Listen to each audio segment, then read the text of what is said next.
चलो चलो बताइए, कितने लोगों को लग रहा है कि 5 दिन में हम धीरे धीरे। हाँ जी, नमस्कार।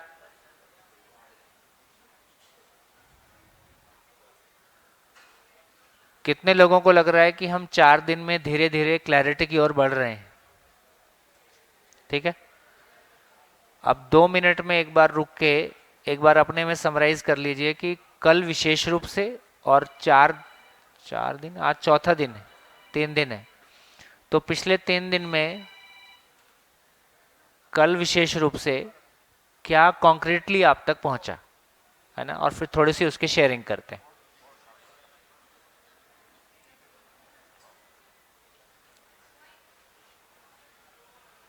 हाँ जी, हाँ जी, पीछे एक माइक दीजिए। गुड।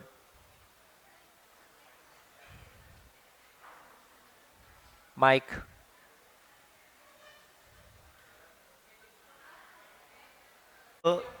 और सबसे महत्वपूर्ण बात, आपको मैं तो थैंक यू कहना चाहता हूँ। थैंक यू इसलिए, अभी मैं एम ए बी एड हो गया, लेकिन ये बात नहीं सीखा था। M A B Ed. M A B Ed हो गया लेकिन ये बात कभी नहीं सीखा। पहले दिन जब मैं यहाँ पे आया तो मुझे 1 घंटा, पहला घंटा तो पूरा ब्लैंक हो गया मैं, मुझे कुछ भी समझ में नहीं आ रहा था। उसके बाद क्या हुआ, जैसे जैसे अपना सेशन आगे बढ़ा तो कुछ चीज़ें जो है वो क्लियर होने लगी। अभी तो महत्वपूर्ण चीज़ ये है कि जीवन में जरूर ये 7 दिनों में मेरे बदलाव आने वाला है। मैं बहुत सारी चीज़ें अभी नई नई सीख रहा हूँ आपके माध्यम से, इसलिए आपको थैंक यू बोलना चाहता हूँ। उसके बाद वैसे मेरा जीना ऐसे है कि पहले से ही मैं बहुत कम चीज़ों में जीता हूँ। मैं मेरी ज़्यादा ज़रूरतें बढ़ाता नहीं, और यही बात यहाँ पे सीखने को मिली। अगर आपको सुखी जीवन जीना है तो आपकी ज़रूरतें कम भी रही तो भी चल जाता है, लेकिन ये जो मदर अर्थ में जो चीज़ें आपको मिल रही है उसको हमें थैंक यू बोलना बहुत ज़रूरी है, क्योंकि ये चीज़ों का अपव्यय इसके बात तो नहीं करूँगा। और ये जो चीज़ें हैं जो बचती है, वो जो ज़रूरतमंद लोग हैं उनके लिए वो काम में आ सकती है। और उसके बाद जैसे यहाँ पे आपने बोला था कल, मानव की भावनात्मक आवश्यकता असीम है।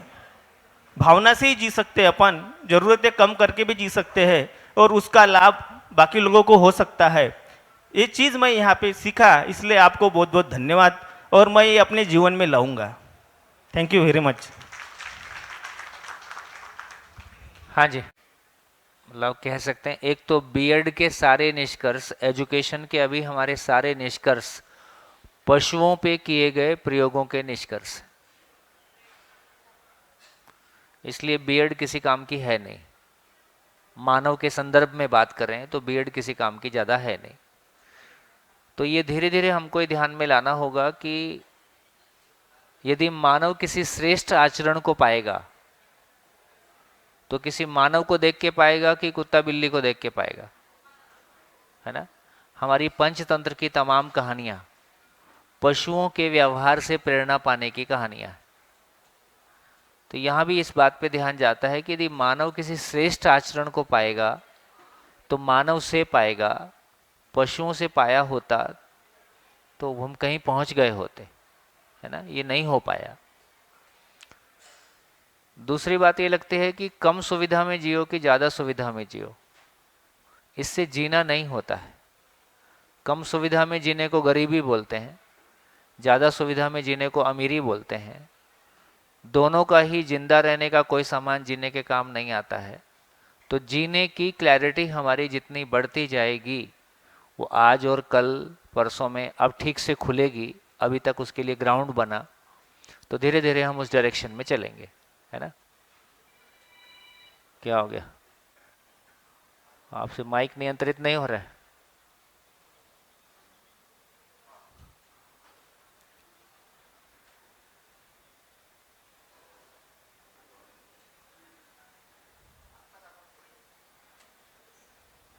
भैया, भैया हेलो, बाहर चले जाइए।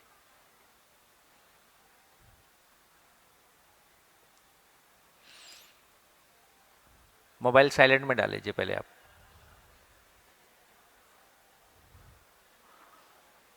बढ़िया। तो ये बारीक चीज़ों को अपन पकड़ेंगे तो फिर धीरे से अभी शिविर में सुनते समय जहाँ कहीं भी हमारी कोई अच्छाई है उस पे ध्यान चला जाता है तो हमको पॉजिटिव लगता है, और जहाँ कहीं भी थोड़ा मामला पटरी से उतरा है थोड़ा लो फील भी होता है। लेकिन फाइनली हम वो समीक्षा करते करते उस जगह में आ जाएंगे कि पूरी पिक्चर कितनी है।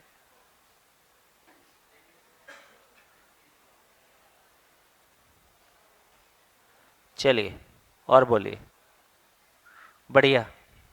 और कुछ, और कोई शेयरिंग? कल दिन भर में क्या मिला?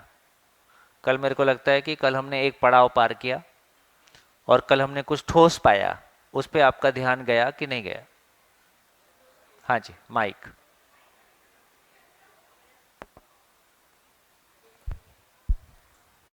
और इससे कम में चलता नहीं है, उसकी समझ आ गई। क्या बात है, हाँ सर। ये बहुत बढ़िया जगह है। हाँ, बहुत बहुत ये बढ़िया। पकड़ने से हमारा हिलना डुलना बंद होने लगता है। अभी और हमको सर, ना जैसे फुटबॉल खेलेंगे तो मैदान निश्चित नहीं किया और फुटबॉल खेलना शुरू कर दिया, अब कहाँ तक जाओगे किसी के पीछे? तो पहले फुटबॉल की बाउंड्री, ग्राउंड की बाउंड्री तय करो तो खेल खेलेंगे।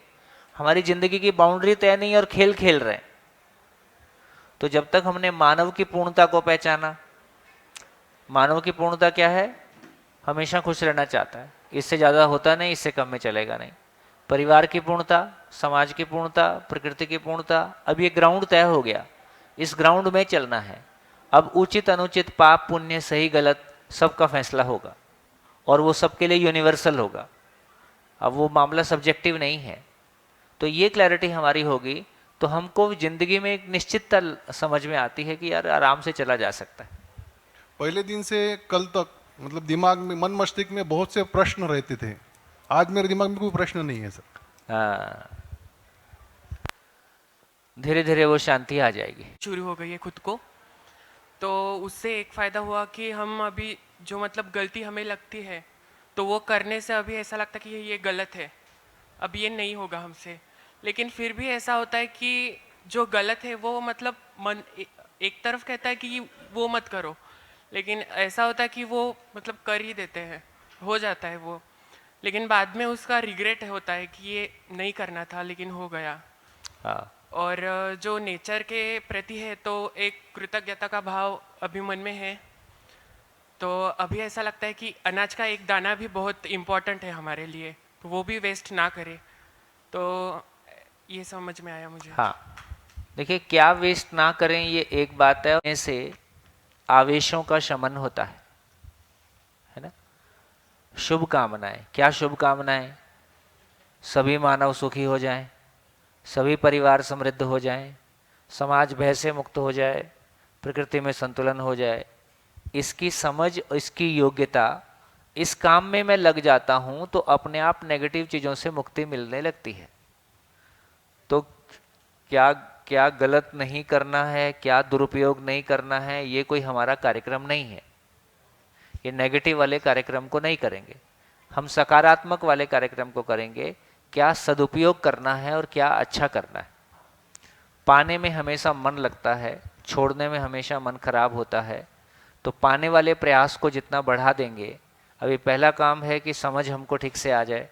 तो पहला काम है कि हमारा पायरेटेड इन्फेक्टेड सॉफ्टवेयर के स्थान पर यूनिवर्सल एग्जिस्टेंशियल सॉफ्टवेयर ठीक से डाउनलोड हो जाए।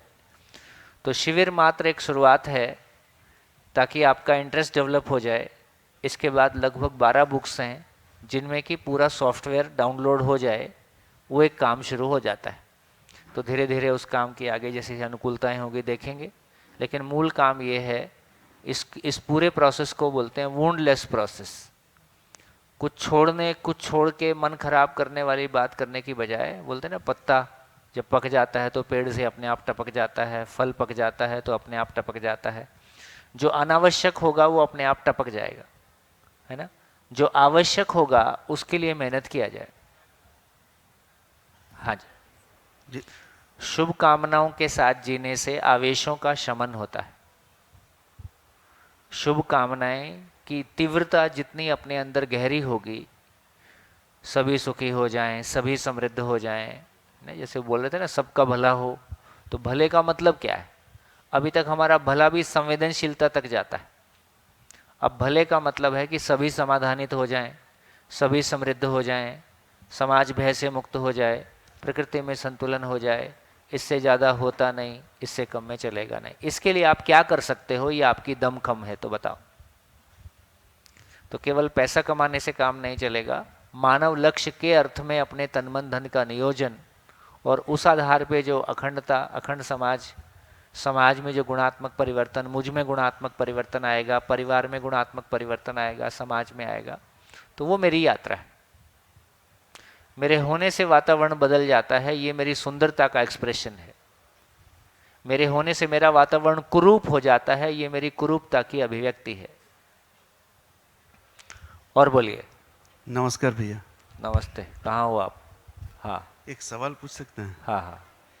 कल निधि की निश्चित आचरण के कारण हम हॉल में बैठे हैं और भय नहीं हो रहा है कि गिर जाएगा। तो आपने बताया मानव की हालत लोहे से भी खराब है, पर एक सवाल है, मैं वर्धा से बस में आया यावतमल, लेकिन उस दौरान मैंने मानव की आचरण पर संदेह नहीं किया, आराम से बस में बैठा और आ गया। यहाँ पर क्या जिसके कारण मेरा भरोसा बस और ड्राइवर के प्रति हुआ, न मैं जिस बस में बैठा उसे जानता हूँ और न ही ड्राइवर को देखा है, फिर भी इतना आश्वस्त होकर किस विश्वास से बैठा। यदि बस रुकी रहती तो बस एक पदार्थ के रूप में रहता, लेकिन चल रहा है तो इसे चलाने वाला तो मानव ही है। ठीक है ना, इसमें इतना सीरियस होने की क्या बात थी? डर आदमी से लगता है कि ज्यादा डर पशु से लगता है? आदमी से ही लगता है। बस उतनी ही बात कह रहे हैं जी हाँ जी। और बोलिए। और कुछ? कल की उपलब्धि अभी आई नहीं है। हाँ जी, माइक। कल लेकिन मानव उसमें एक ऐसा घटक है जो सिर्फ ले रहा है और अव्यवस्था पैदा कर रहा है, तो हमें उस बात पे गौर करना है। और दूसरी जो बात है उसमें कि हमारी आवश्यकता सीमित है शरीर के तौर पे, और व्यवस्था में हमारे लिए उसको मतलब देने के लिए बहुत सारा है, मतलब समृद्धि है। और एक जो बात उसमें जान पाई हूँ मैं कल कि जो हम आखिर में खरीदते हैं जो भी चीज़ें, वस्तुएं भौतिक स्वरूप में, तो हम वो चीज़ नहीं खरीदते, मतलब एक्चुअली वो हम श्रम मूल्य देते हैं उसका, तो कॉस्ट और मूल्य। तो वैसे ही मानव की उपयोगिता ही उसका मूल्य है, ये जाना है। धन्यवाद। गुड है कुछ सम्मान और एक्चुअल सम्मान 6 हो गया। हाँ, वही सामान से सम्मान और घायल व्यक्ति, सामान से सम्मान मतलब घायल व्यक्ति का सम्मान। बेचारा इन्फीरियरिटी कॉम्प्लेक्स में है और दूसरे को घायल करके सोच रहा है कि हाँ मैं बड़ा हो गया हूँ। और हाँ दूसरी बात, यह प्रकृति में ऐसा समझ रहे कि वो कम है, यानी सीमित, जो कुछ भी है वो सीमित है, लेकिन देखा जाए तो सब असीमित है। अपने पास अभी तक जो पहुंचा वो सीमित के रूप में पहुंचा करके अपन डर के मारे उसको संग्रहित कर रहे हैं, और उसकी वजह से आगे होने वाला जो विरोध है, संघर्ष है, वो तो होना ही है। होना ही। अगर वो बात अपने ध्यान में आ गई कि सीमित नहीं है, पर्याप्त है, तो सब हाँ। कुछ झंझट बहुत सारा कमी हो जाएगा। कल की बड़ी उपलब्धि ये थी कि अपने आवश्यकताओं को लेके क्लैरिफाई कर पाए। मेरी आवश्यकता अलग है, शरीर की आवश्यकता सीमित है, मेरी आवश्यकता असीमित है। क्या गलती हो गई रॉबिन्सन से, है ना? शरीर की आवश्यकता प्लस मेरी आवश्यकता इज इक्वल टू सीमित आवश्यकता प्लस असीमित आवश्यकता, तो असीम ही रहेगा। तो रॉबिन्स को मानव समझ में नहीं आया। मानव समझ में न आने के कारण भावनात्मक आवश्यकताओं को हमने भौतिक आवश्यकताओं के साथ में जोड़ दिया, तो हमको आवश्यकताएं असीमित लगने लगती। तो यदि ये क्लैरिटी बनती है कि भौतिक आवश्यकता अलग है, भावनात्मक आवश्यकता अलग है, भौतिक आवश्यकता को पूरा करने का तरीका अलग है, भावनात्मक को पूरा अलग है, भावनात्मक आवश्यकता से भौतिक आवश्यकता पूरी नहीं होती, भौतिक आवश्यकता से भावनात्मक आवश्यकता पूरी नहीं हो सकती। जिंदा रहने का सामान जीने के काम नहीं आता और जीने का सामान जिंदा रहने के काम भी नहीं आता है, दोनों ही अलग अलग है। पति घर गए, पत्नी से कहा भोजन ले आओ, बहुत भूख लगी है। पत्नी बोले मैं तुमको बहुत प्यार करती हूँ।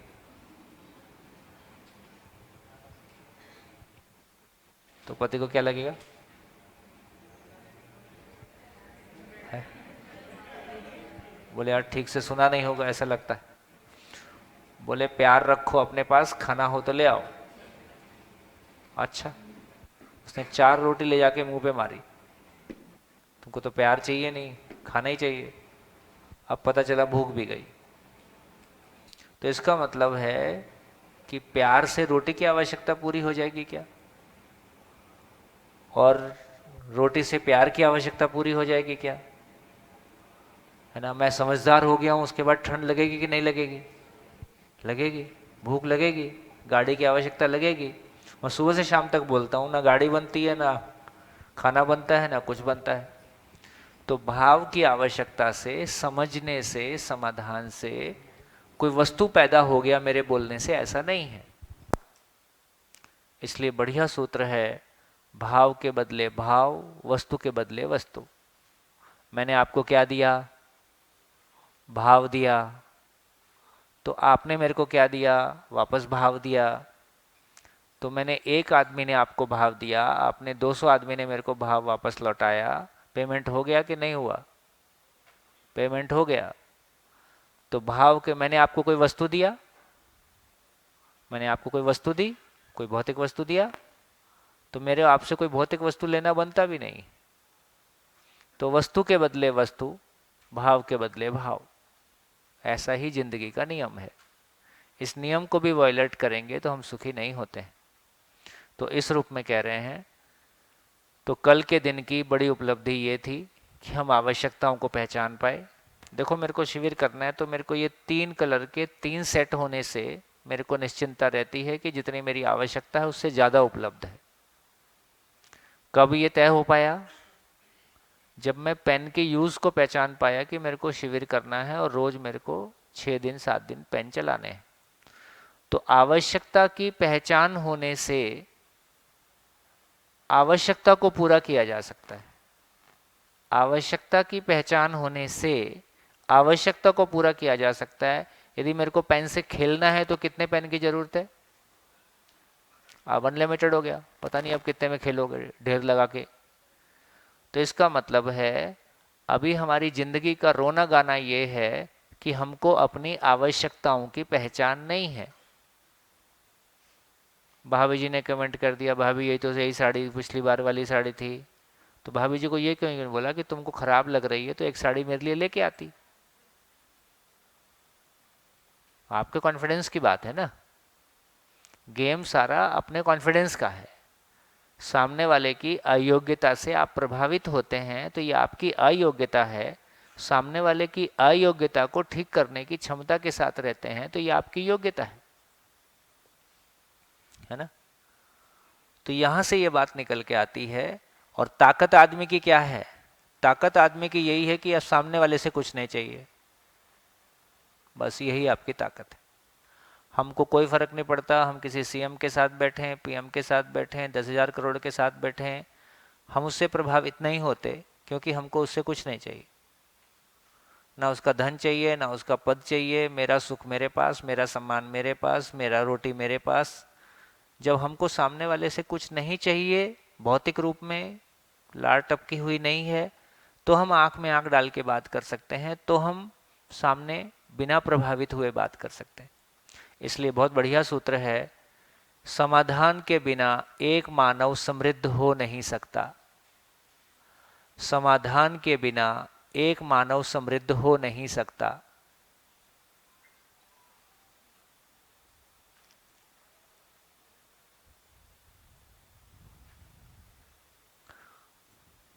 और समाधान क्या है?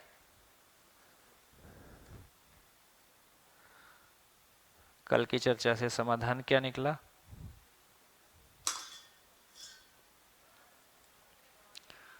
समाधान निकला, कल की चर्चा से 4 लाइनें निकली। समाधान से सुख,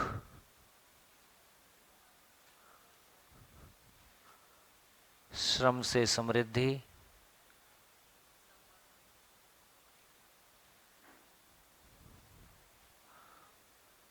सुविधा से सुख नहीं, और सुख से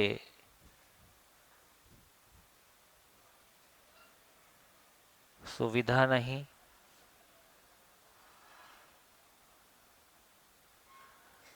ये 4 सूत्र कल की चर्चा से निकले।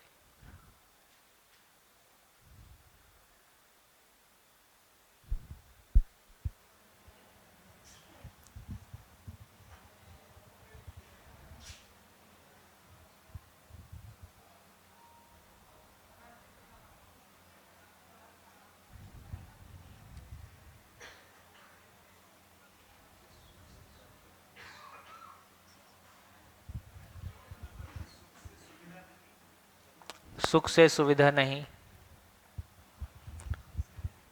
थोड़ा बड़ा कर दिया करो। हाँ, और क्या? हाँ, गुड। बाकी तो आपको समझ में आ रहा है।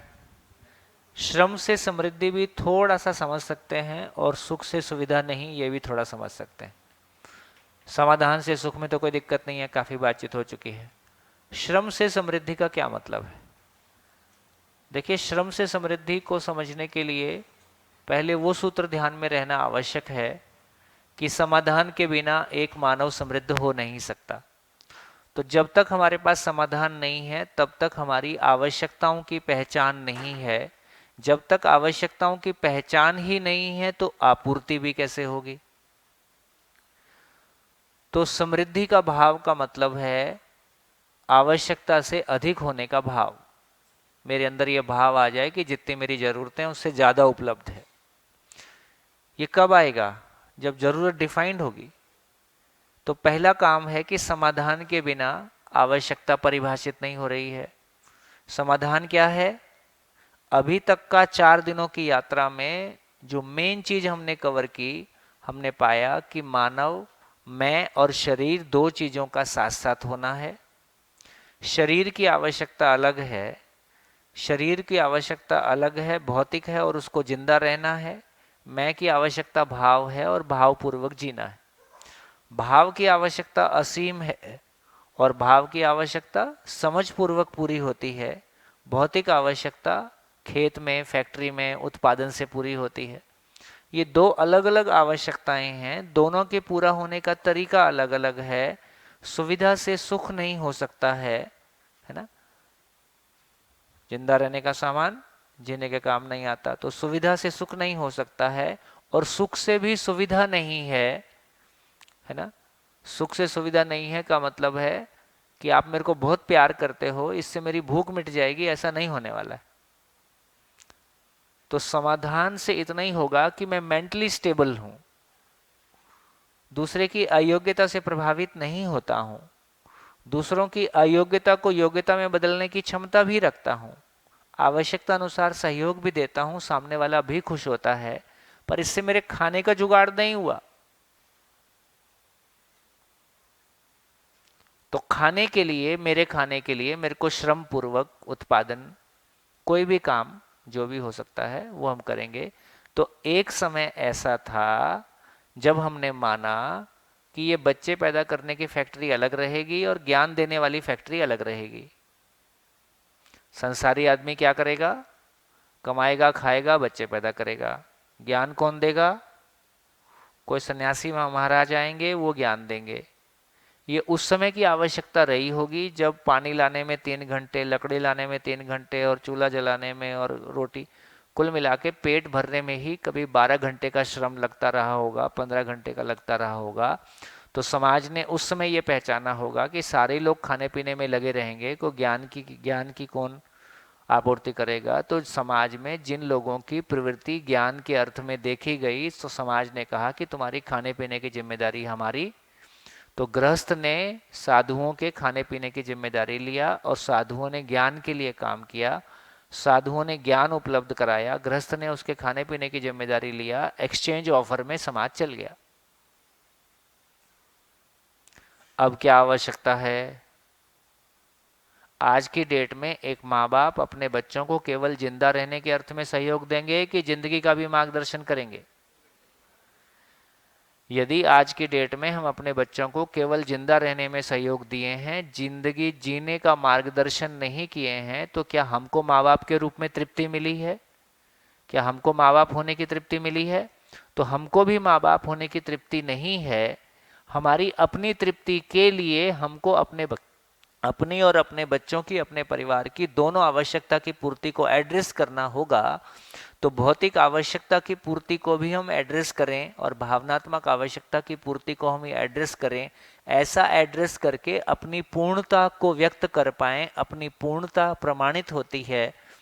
तो यही मेरे जीने का पर्पस है, यही मेरे जीने की सार्थकता है। बात पहुंची? क्या पहुंची बोल के बताओ। और क्या पहुंची तो बोल के बताओ। जितना कुछ मैंने बोला, इससे आपको क्या मैसेज गया?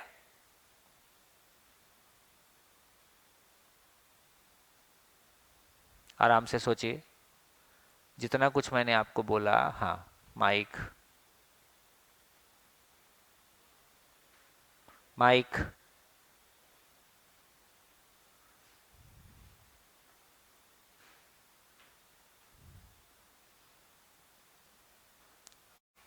हाँ जी, हाँ जी।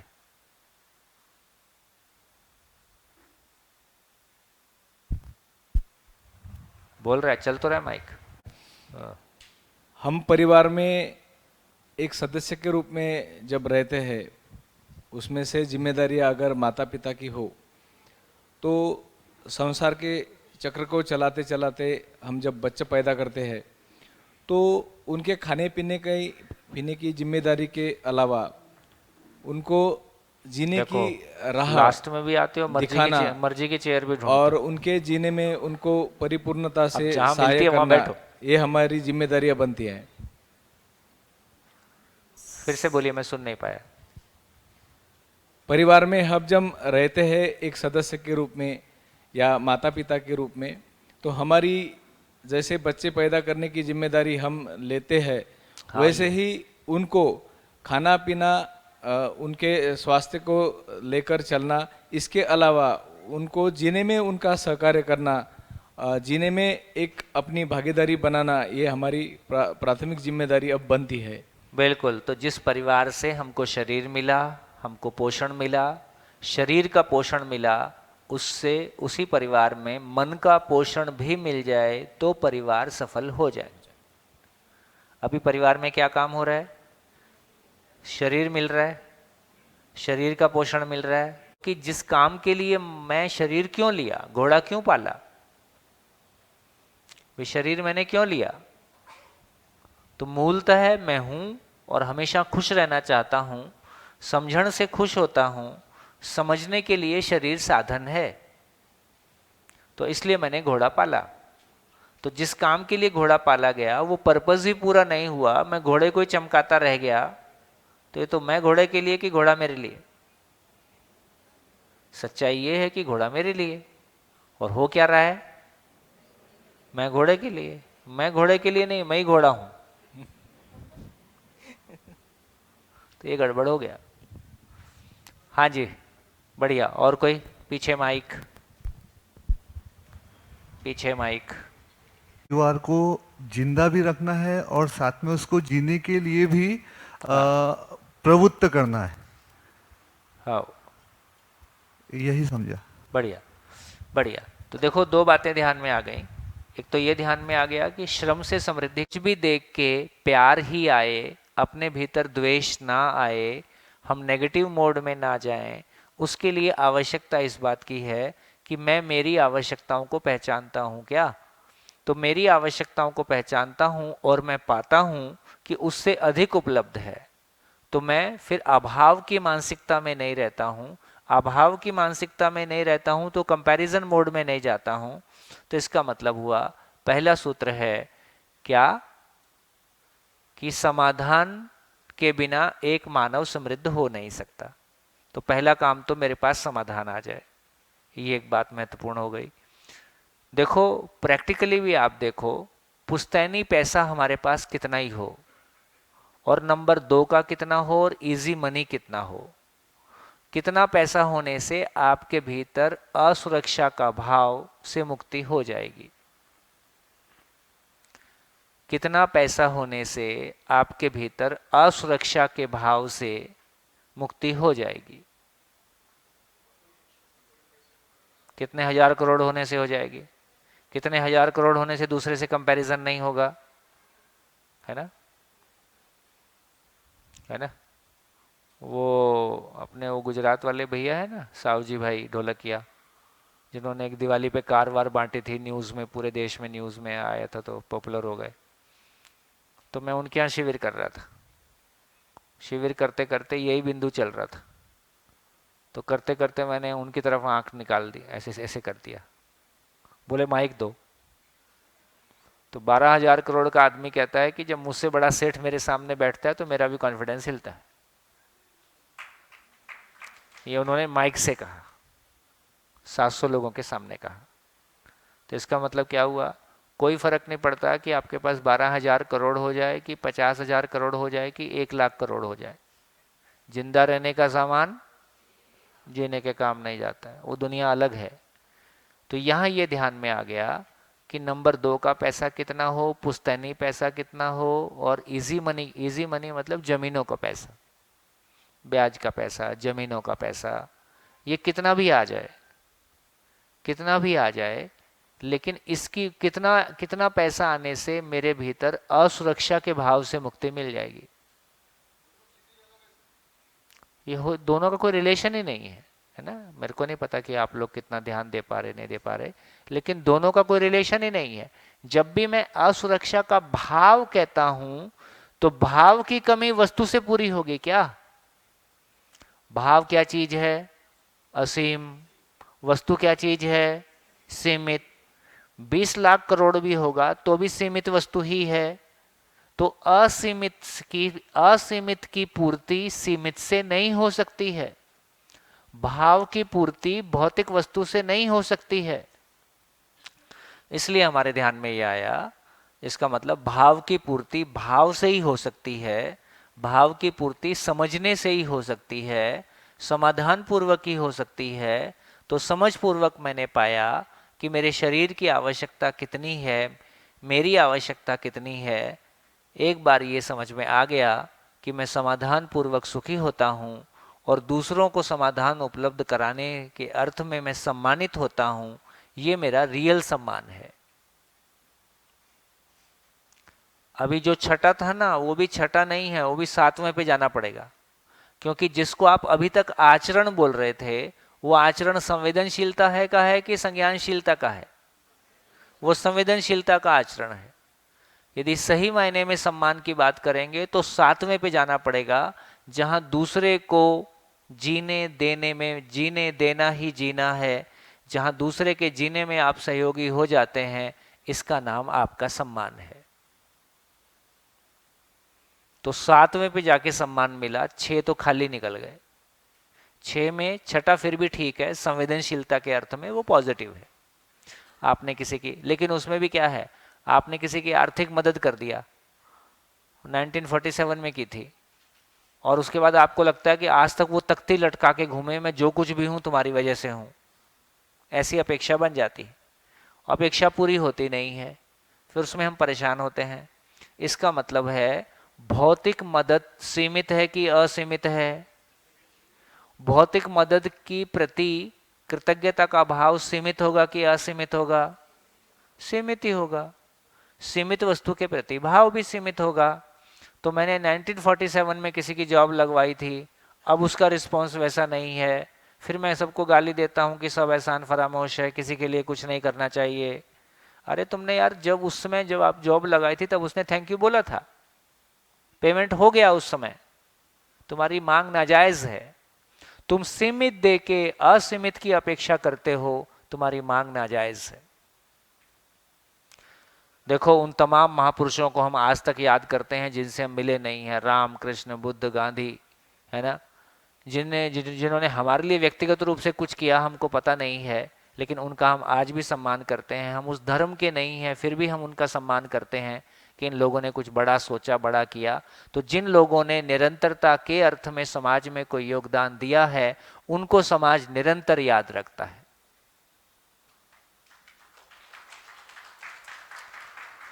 तो सीमित के बदले सीमित कृतज्ञता, असीमित के बदले असीमित कृतज्ञता। जिंदगी के नियम समझेंगे तो अनावश्यक अति अपेक्षा में नहीं जाएंगे, परेशान नहीं होंगे, परेशान नहीं करेंगे। बढ़िया। हाँ, उतना समझ में आ गया तो फिर तो प्रॉब्लम ही खत्म हो जाएगी। यदि मूल बात समझ में आ गया कि जब मैंने जॉब लगवाई थी तो उस समय मेरे को खुशी मिली ही थी, तो दूसरे से कुछ अपेक्षा करने की बात है नहीं। तो दूसरों से अपेक्षा करने की बात नहीं है। जब मैंने किसी को मदद किया था, है ना, तो मेरे को उसका खुशी मिली ही थी। हाँ जी, हाँ जी, माइक।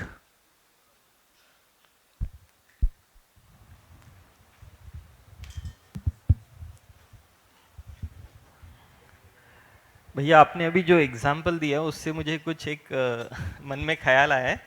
जो गुजरात के सेठ का आपने जो एग्जाम्पल दिया था, हाँ, तो मुझे ऐसा लगता है कि जो हम 2-3 दिन से जो बात कर रहे हैं, सृष्टि अपने आप में परिपूर्ण है, वो एक दूसरे से कनेक्टेड है, और सिर्फ जो मानव ही है वो उससे अभी लिंक नहीं हुआ है। तो एक एग्जाम्पल मुझे अभी ध्यान में आया कि जैसे सभी ये करंट पे चल रहे हैं, ट्यूबलाइट, फैन और ये सब, तो उसमें इलेक्ट्रॉन फ्लो हो रहा है। तो वही इलेक्ट्रॉन फैन चला रहा है, वही इलेक्ट्रॉन एसी चला रहा है, वही इलेक्ट्रॉन लाइट चला रहा है, ट्यूबलाइट चला रहा है। तो हर इलेक्ट्रॉन, आपने जो पहला जो हमारा सत्र था उसमें बोला है कि हर इलेक्ट्रॉन की जो प्रॉपर्टीज है वो सेम है, ठीक है। तो वो इलेक्ट्रॉन अपना अपना काम कर रहा है। इसको लाइट को कम चाहिए तो वो दे रहा है, बट उससे उसकी महत्ता कम नहीं हो रही है। तो उसका रोल वही है कि वो लाइट को उजागर करे, लेकिन उससे उसका पावर है, पावर तो सेम ही है, जो भी 3 जो भी है, मुझे अभी याद नहीं है, तो उसकी महत्ता कम नहीं हो रही है। तो अपना यही है, इंसान वो समझ नहीं रहा है, मानव समझ नहीं रहा है कि अपना रोल क्या है इसमें। वो अगर एक कनेक्ट हो जाता है तो ये भावना नहीं आएगी कि मैं ऊंचा हूँ, मैं नीचा हूँ, या मैं इन्फीरियर हूँ, या मैं ये। हाँ, ये ठीक है। ये सारे जो नेगेटिव स्थितियां हैं, इसका एक ही मतलब है, मानसिक बेरोजगारी, है ना। जिस क्षण मैं लक्ष्य को पहचान के कोई भी भूमिका करता हूँ, उस भूमिका से मैं तृप्त रहता हूँ, और उससे बड़ी भूमिका के लिए मानसिक तैयारी चलती ही रहती है। हर मानव जितने सुख के साथ जी रहा होता है, उससे अधिक सुख की कामना के साथ होता है। तो मेरी यात्रा अपने आप में, जब मैं मानव लक्ष्य को पहचान लेता हूँ, तो मेरी यात्रा वर्टिकल हो जाती। और देखो, अभी रुक जाओ, वक्त आने दो, तब और खोल के बात करेंगे, अभी थोड़ा प्रीमेच्योर है। हाँ जी, बढ़िया। हाँ जी, माइक आगे, माइक। सर, मुझे लगता है कि जैसा अभी सर ने बोला कि कौन बड़ा है कौन छोटा है, उसकी पावर कितनी है। तो आज का जो समाज है, कोई इंस्टीट्यूशन है या कोई फैक्ट्री है, तो उसका जो ओनर है उसको हम सबसे बड़ा मानते हैं। पर जो कल की चर्चा हुई उसमें जो बताया गया कि जो भी कार है या जो भी कुछ है, तो उसको हम उसका में जो काम करने वाला है उसका श्रम का मूल्य दे रहे हैं। तो मुझे लगता है कि अगर वो लोग काम नहीं करते तो बड़ा जो उसके ऊपर जो है लोग, नहीं, मेरे को लगता है कि ये भी सोचने के तरीके में विरोध आएगा, है ना। तो सही तरीका ये है, यदि पूरी नेचर को देखें, अभी आदमी को छोड़ दीजिए, पूरी नेचर को देखें तो आम बड़ा कि नीम बड़ा, सूरज बड़ा कि चांद बड़ा, ठीक है। तो ये पता चले कि चांद की अपनी भूमिका है, सूरज की अपनी भी। और पूरी कार में हवा निकाल दें तो उसके बाद इंजन की क्वालिटी का क्या करेंगे, है ना। और हवा तो फ्री की पहले डालते थे, अब तो मान लो 2 रुपए की 10 रुपए की डाल देते हैं। तो इसका मतलब है कि हवा की अपनी इंपॉर्टेंस है, और हवा निकलने के बाद पूरी गाड़ी बेकार है। अब कोई भी चीज़ निकाल दो उसके बाद पूरी गाड़ी बेकार है। तो इसका मतलब ये हुआ कि छोटा बड़ा नहीं होता है, उपयोगिता पूरकता होती है। तो सृष्टि की सभी इकाइयाँ उपयोगिता पूरकता के साथ हैं। उपयोगिता पूरकता विधि से जीने पर सारे आवेशों का शमन होता है। ये जो एक बढ़िया सूत्र मैंने आपसे कहा, उसको ऐसे भी बोल सकते हैं, तो उसको थोड़ा सा समझ सकते हैं। क्या समझ सकते हैं? अधिक विकसित कम विकसित के लिए पूरक होता है। अधिक विकसित कम विकसित के लिए पूरक होता है। कम विकसित अधिक विकसित के लिए उपयोगी होता है।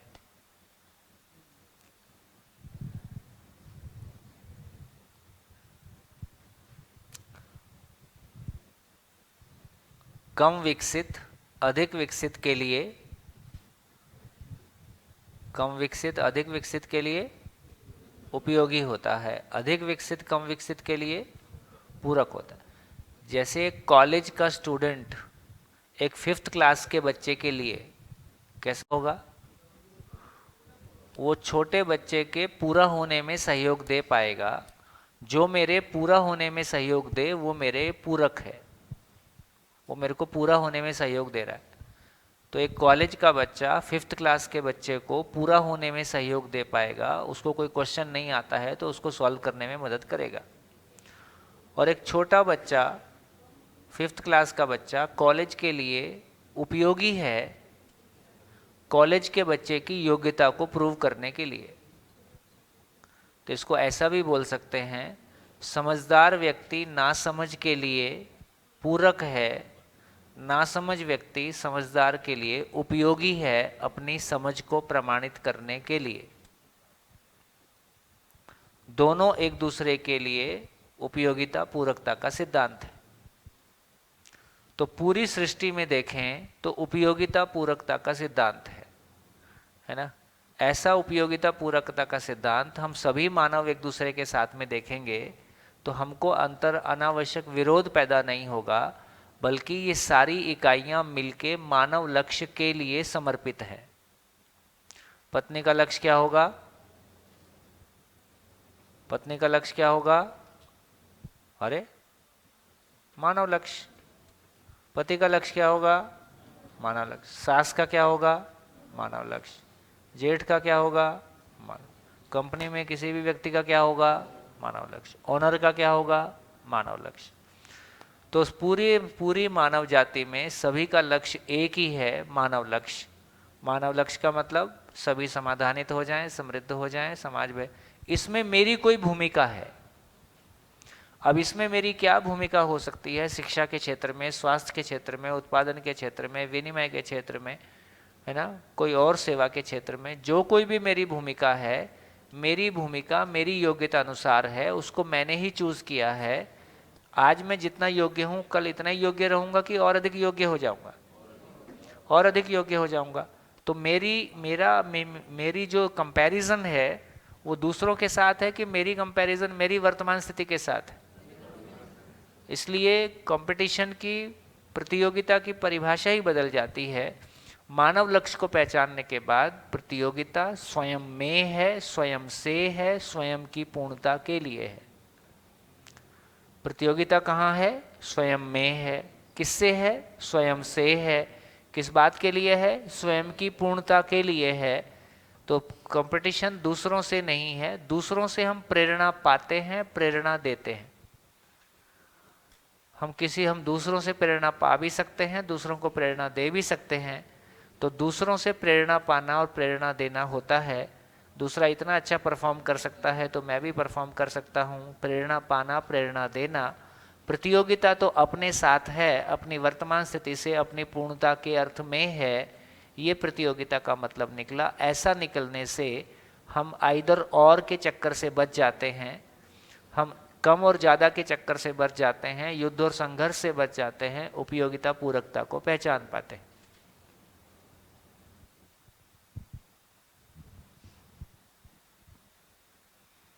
बढ़िया, बोल के बताओ,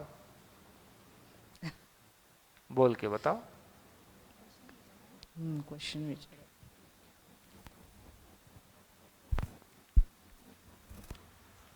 हाँ जी, पीछे माइक। भैया एक हाँ जी, सवाल है एक। बोलिए बोलिए, पीछे माइक दीजिए। हाँ, आपने बहुत अच्छी तरह समझाया कि सृष्टि अपने आप में पूर्ण है, हाँ, लेकिन मानव सृष्टि का विनाश करने में योगदान दे रहा है भ्रमवश। भ्रमवश। क्यों ना हम इसे ऐसे सोचे कि क्या पता सृष्टि तथा आधार ही विनाश हो। उसका ही नियोजन है कि मानव को बुद्धि दिया जाए और उसके जरिए पूरा विनाश किया जाए। और डायनासोर ही इसी तरह से नष्ट हो गए क्योंकि वो बहुत बड़े बन गए थे, छोटे छोटे जीव अभी भी है। और क्या हम ये शिविर लेके सृष्टि में हस्तक्षेप कर रहे हैं?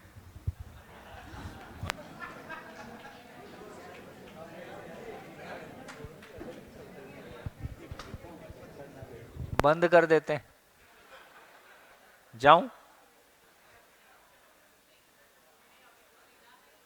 है?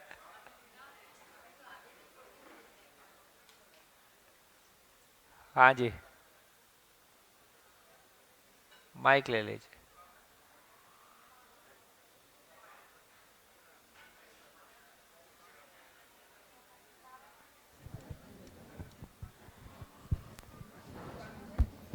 Hello hello. मेरे को लगता है कि इस पे अपन डिस्कशन नहीं करेंगे। इसका उत्तर मैं एक लाइन में दे देता हूँ। इस पे अपन उस दिशा में अभी नहीं जाएंगे, है ना। सभा का समय इंपॉर्टेंट है।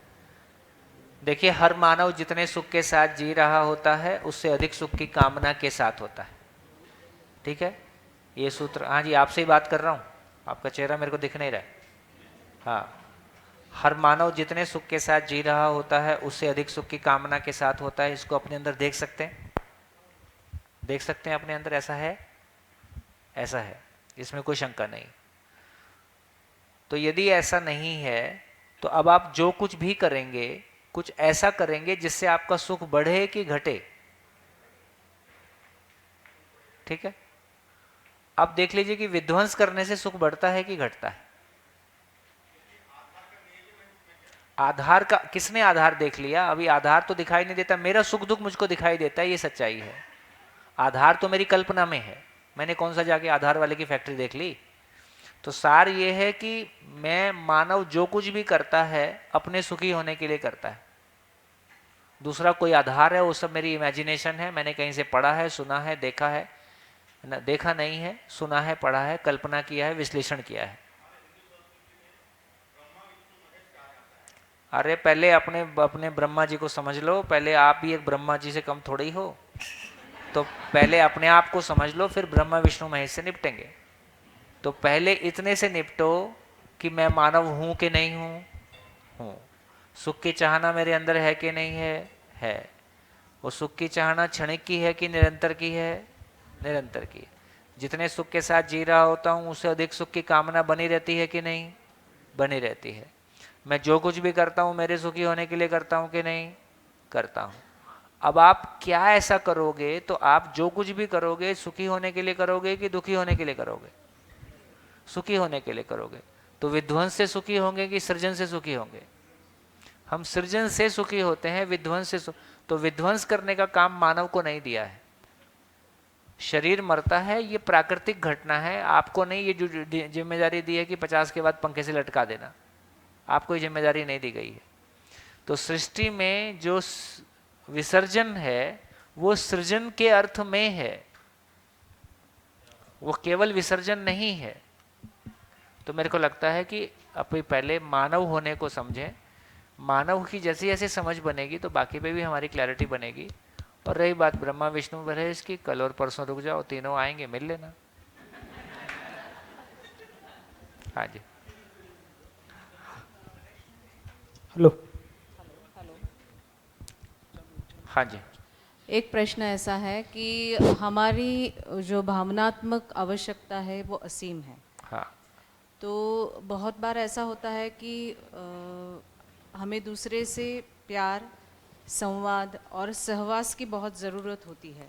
तो हमारा जो ये सुख है वो दूसरे पे डिपेंडेंट रहता है। तो ऐसा यही दुख का कारण है। हाँ, यही दुख का कारण है। तो हम तो इसका अपने मतलब में हाँ ये वही संतुष्टि कैसे वही करें? वही वही देखो, यदि दूसरे से सहवास और जो कुछ भी प्यार होना तो मिल भी गया तो कितना मिलेगा? कम मिलेगा, वो क्षणिक ही है, क्षणिक। क्षणिक से थोड़ा ज़्यादा ही है। ठीक है, इसका मतलब ये हुआ कि 24 घंटे हम किसी के साथ होते भी नहीं, 8 घंटे तो सोते ही हैं कम से कम, और 24 घंटे किसी के साथ हो भी नहीं सकते। कुछ देर बाद आपको लगता है कोटा पूरा हो गया। तो इसका मतलब कितना भी प्यारा आदमी हो, है ना, घंटे 2 घंटे 3 घंटे, इससे ज़्यादा तो ना आप बात कर सकते हैं। तो इसका मतलब है कि लेकिन मेरा जो भाव और विचार की दुनिया है वो तो 24 घंटे चल रही ना। मेरे भाव और विचार में जो खालीपन है उसको दूसरा भर देगा, ये संभव नहीं है। हम कोशिश यही कर रहे हैं। खालीपन मेरी जिंदगी में है। मेरी जिंदगी का जो खालीपन है वो, जैसे मान लीजिए 4 दिन से आज हमारा चौथा दिन है, लगातार 8 घंटे बैठना, है ना, लगातार ये चर्चाएं करना जिसमें कोई गाना बजाना नहीं है, जिसमें कोई मनोरंजन नहीं है, फिर भी हमारा लेवल ऑफ कंसंट्रेशन बढ़ रहा है कि घट रहा है? इसका मतलब कुछ तो ऐसा मिल रहा होगा जिससे मेरे को आराम मिलता है। ये जो आराम मिलता है ये मेरा अपना हो जाए तो फिर मैं अपने में मेरे भाव और विचार की स्थिति ऐसी बनी रहती है जो मेरे लिए सुखदायी बनी रहती है। फिर मैं सुखी होके करना कि करके सुखी होना? तो सुखी होके करना, समाधान पूर्वक अपने में सुखी रहना। क्या सुखी रहना? कोई अंतर विरोध नहीं है, बाह्य विरोध नहीं है, कोई कंपैरिजन नहीं है। मैं अपने आप को स्वीकारता हूँ, अपनी यथास्थिति को स्वीकारता हूँ, अपनी भूमिका को स्वीकारता हूँ, अपने आप से खुश रहता हूँ, खुद को प्यार करता हूँ। ये मैं अपने साथ बना हूँ। फिर मैं आपके साथ भी जीता हूँ तो प्यार से जी लेता हूँ। तो सुखी होके करना, करके भी सुखी होना, क्योंकि करके सुखी होने वाला भाग हमेशा छोटा ही रहेगा। लेकिन मैं तो हमेशा हूँ ही। सपने में भी किसी ने धोखा दे दिया और सपने में भी झंझट हो गया तो भी परेशानी खड़ी हो जाती है। इसका मतलब है ये बात बार बार पकड़ने की है। मैं बार बार बोलता ज़रूर हूँ, लेकिन जब तक आपका खुद का ध्यान जागे, आपका खुद का ध्यान चला जाए और आप उसको रिकग्नाइज कर पाओ, क्रिया के रूप में देख पाओ कि हाँ मेरे तो लगातार हूँ ही, मेरी तो भाव और विचार की स्थिति लगातार चल ही रही है। यदि इसमें नेगेटिविटी आएगी तो बाहर वाला भी क्या कर लेगा? यदि मेरे भाव और विचार में नेगेटिविटी है, सामने वाला कितना भी आपको प्यार करने वाला है, कितना भी चाहने वाला है, लेकिन आपकी मनस्थिति कुछ देर के लिए उसको भुलावा दे सकते हैं।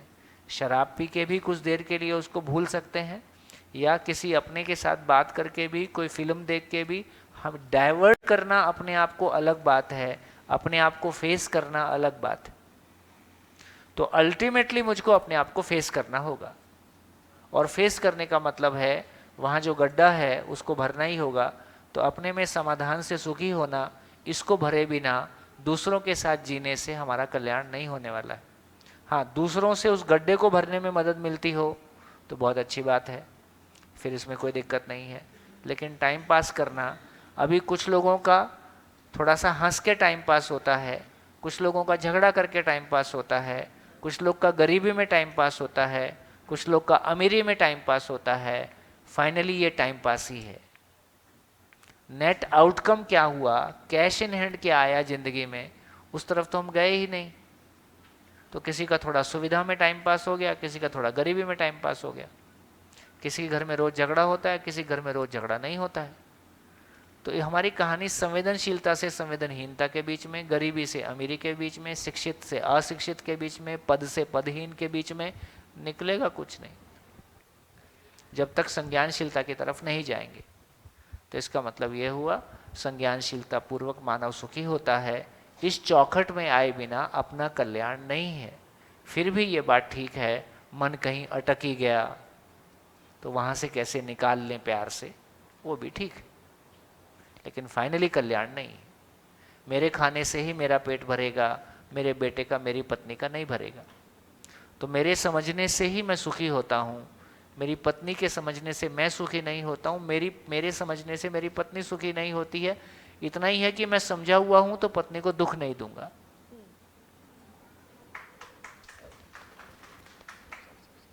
इसको थोड़ा सा और धीरे से गहराई से पकड़ेंगे। हाँ जी। सर प्रतिस्पर्धा की बात हो रही थी, हाँ, तो आज के इस कॉम्पिटिटिव वर्ल्ड में हम बच्चों को ये चीज़ कैसे समझाएं कि कंपटीशन खुद से है, क्योंकि हम खुद भी उस रेस में हैं। हाँ, बस इसका आंसर आपने ही दे दिया। हम समझ जाएंगे तो समझाने के तरीके निकल आएंगे।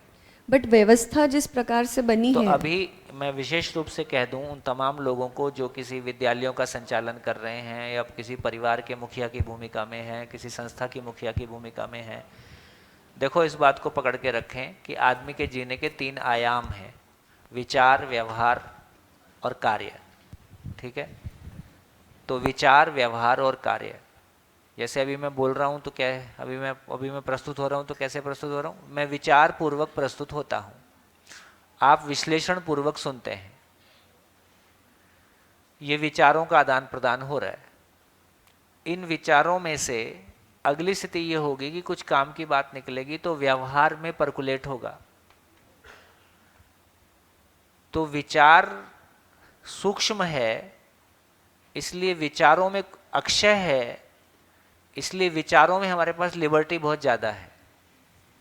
व्यवहार में लिबर्टी उससे कम है और कार्य की लिबर्टी उससे कम है, क्योंकि कार्य जड़ संसार के साथ है, व्यवहार मानव के साथ है, विचार मैं के साथ है, विचार चैतन्य के साथ है।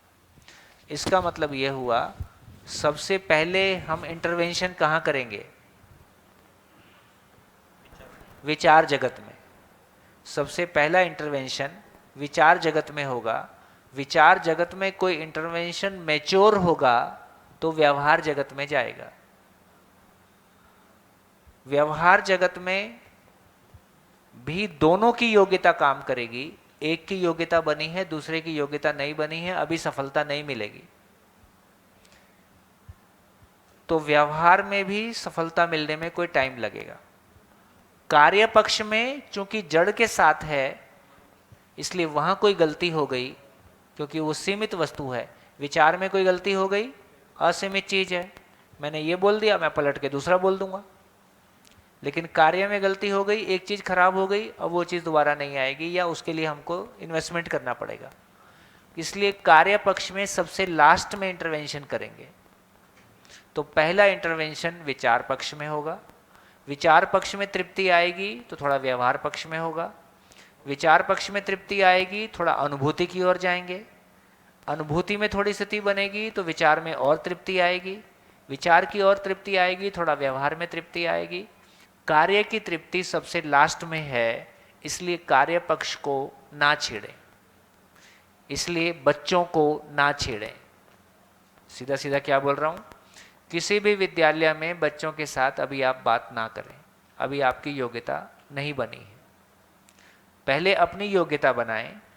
अपनी योग्यता अल्टीमेटली क्लासरूम में जब भी डिलीवर करेगा, टीचर ही डिलीवर करेगा, टीचर ही भावपूर्वक प्रस्तुत होगा। तो टीचर की योग्यता बनने में कोई समय लगेगा, एक दिन में नहीं होगा। उसके पहले जो भी विद्यालयों का संचालन कर रहे हैं, उनकी योग्यता बनने में भी कोई समय लगेगा। उनका आचरण ही टीचर में मल्टीप्लाई होगा, टीचर का आचरण बच्चे में मल्टीप्लाई होगा। तो दोनों को समय दिया जाए तो किसी भी स्कूल का मैनेजमेंट, प्रिंसिपल से लेके और डायरेक्टर से लेके ऊपर के सारे लोग जो निर्णय लेने वाले लोग हैं, उनमें एक लेवल का ट्रांसफॉर्मेशन आएगा। उनके आचरण से स्कूल के वातावरण में एक तरह का हार्मनी आएगा। उसके बीच में टीचर अध्ययन करेंगे तो उनकी फैमिली में कोई ट्रांसफॉर्मेशन घटित होगा। टीचर की फैमिली में कोई ट्रांसफॉर्मेशन घटित होगा, वो क्लासरूम में आएगा। तो प्रक्रिया को समझ के यदि चलेंगे तो थोड़ा सा सुनने में लंबा जरूर लगता है, पर कितने साल ऐसे ही, पिछला 10 साल कैसे गुजरा कहाँ पता चला, अगला 10 साल और दाएं से गुजर जाएगा। इस पूरी प्रक्रिया में 3 से 5 साल का समय लग सकता है। तो थोड़ा सा धैर्य से चलेंगे, है ना, तो मेरे को लगता है रिजल्ट स्थायी होंगे, बिना किसी स्ट्रगल के आएंगे, सहज रूप से आएंगे। तो पहला विचार का इंटरवेंशन होगा, दूसरा व्यवहार का होगा, तीसरा इंटरवेंशन कार्य पक्ष का होगा। तो अभी आपके सेटअप जैसे चल रहे हैं वैसे चलाते रहिए, कुछ मत कीजिए, सीधा सीधा अपने में कोई परिवर्तन आने दीजिए। अपने में और अपने परिवार में कुछ चेंज आता है तो दूसरों टीचर्स और टीचर्स के परिवार में कोई चेंज आएगा। ये पूरा चेंज मिलके विद्यालय के बच्चों में परकुलेट होगा। फिर पेरेंट्स, इसके बीच में पेरेंट्स को शुरू करना है।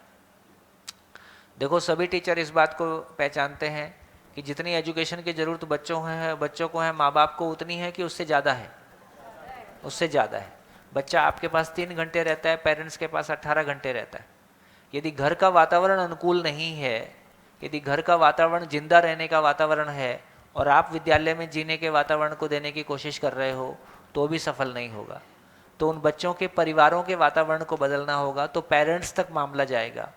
तो मामला पहले मैनेजमेंट तक जाएगा, फिर टीचर्स तक जाएगा, फिर पेरेंट्स तक जाएगा, फिर बच्चों के लिए जीने के लिए अनुकूल जगह बनेगी। तो हम कोई बड़े परिवर्तन की बात कर पाएंगे, स्थायी परिवर्तन की, सस्टेन्ड एफर्ट्स की बात तब हम कर पाएंगे। मैं कह पाया? तो क्रम से चलें। प्रकृति में क्रम है।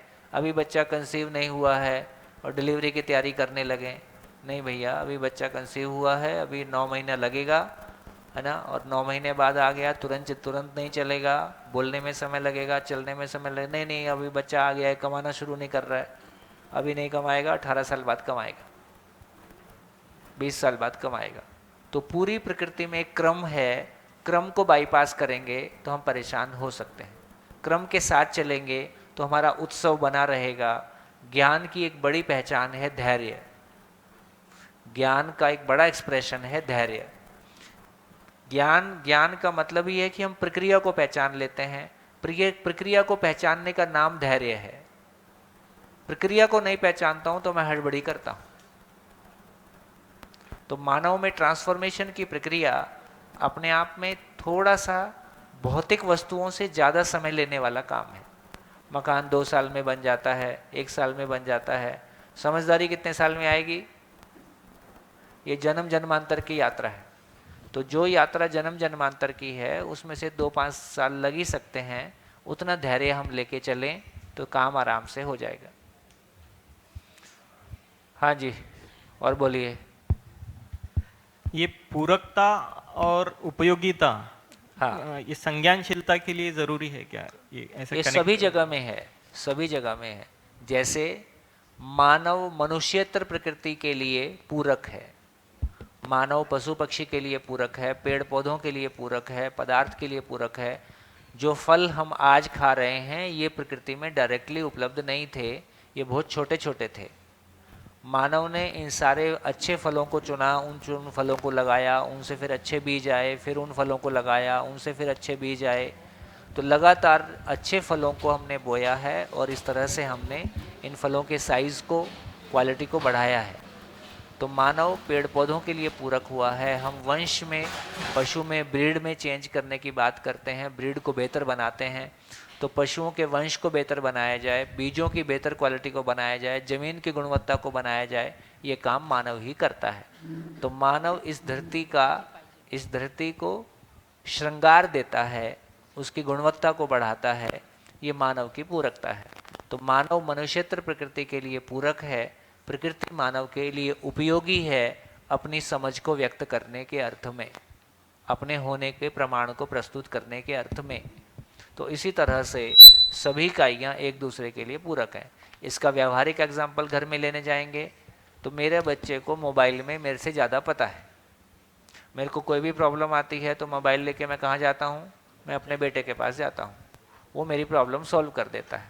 तो मोबाइल के मामले में मेरा बेटा मुझसे बड़ा हुआ कि नहीं? तो मोबाइल के मामले में मेरा बेटा मेरे लिए पूरक है। मैं पूरक का सम्मान करूँ कि नहीं? नहीं, मैं बात उसी लहजे में करता हूँ कि हम तुम्हारे बाप होते हैं, है ना। तो वहाँ पे ये कहना पड़ेगा तुम ही हमारे बाप होते हो मोबाइल के मामले में। तो यदि इस तरह से हम दूसरे को, जहाँ दूसरा मेरे लिए पूरक है, उसका सम्मान करेंगे तो रिश्ते कैसे होंगे? रिश्ते ज़्यादा हार्मोनियस होंगे, स्वीकार्य होंगे। तो मेरा बेटा किसी मामले में मुझसे बड़ा है, इसको मैं रिकग्नाइज करूं कि नहीं करूं, है ना, उसके प्रति मैं कृतज्ञता व्यक्त करूं कि नहीं करूं। यदि हम मानव रूप में ऐसा कर पाएंगे तो उपयोगिता पूरकता विधि से जीने पर सारे आवेशों का शमन होता है। आवेश क्या है? काम, क्रोध, लोभ, मोह, मद, मात्सर्य। तो उपयोगिता पूरकता को हम नहीं पहचानते हैं, कॉम्पिटिटिव मोड में चले जाते हैं, एक दूसरे के विरोध में चले जाते हैं, इसमें प्रॉब्लम क्रिएट होती है।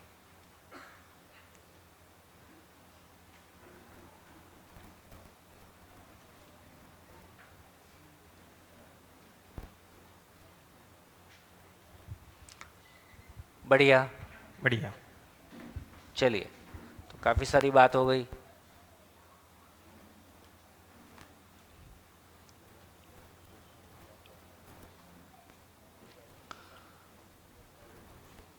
चाहता हूं इसलिए मेरा नाम जीवन है, और मैं एक शरीर को चलाता हूं, शरीर मेल या फीमेल है, और जीवन प्लस शरीर होने का नाम मानव है। तो मैं शब्द को हमने जीवन से इंगित किया, मन शब्द को, मैं शब्द को जीवन शब्द से इंगित किया, जीवन शब्द से उसको बोला।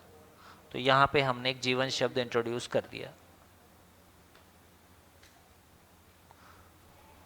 तो बताइए, मैं और शरीर या जीवन और शरीर में क्या अंतर है? मैं और शरीर या जीवन और शरीर में क्या अंतर है? हाँ जी, बोलिए। एक चेतन है, तो शरीर की बात करेंगे। शरीर जो है स्थूल है, अचेतन है। इधर की बात करेंगे तो ये सूक्ष्म है, और चैतन्य है, चेतन है। हाँ जी, और दोनों एक दूसरे के पूरक है। चलिए, पूरक है। और बोलिए। शरीर नश्वर है, ये शाश्वत है, अमर है। और बोलिए। है, इसको छू सकते हैं, स्थूल है। और मूर्त अमूर्त, ये मूर्त है, ये अमूर्त है, और परिवर्तनशील है, नश्वर है। इसका आकार, आयतन सब कुछ सीमित है, यहाँ असीम है या निरंतर है। और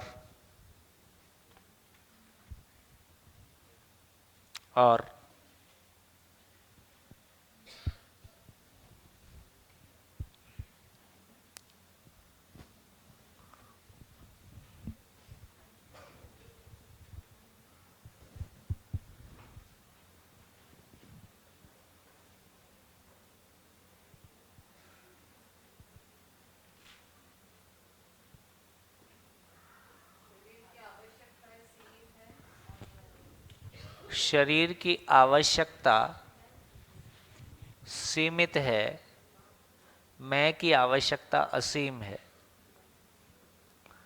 शरीर की आवश्यकता सभी के लिए अलग अलग है,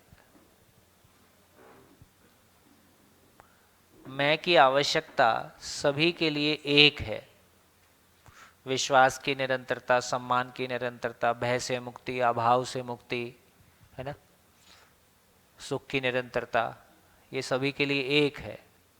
और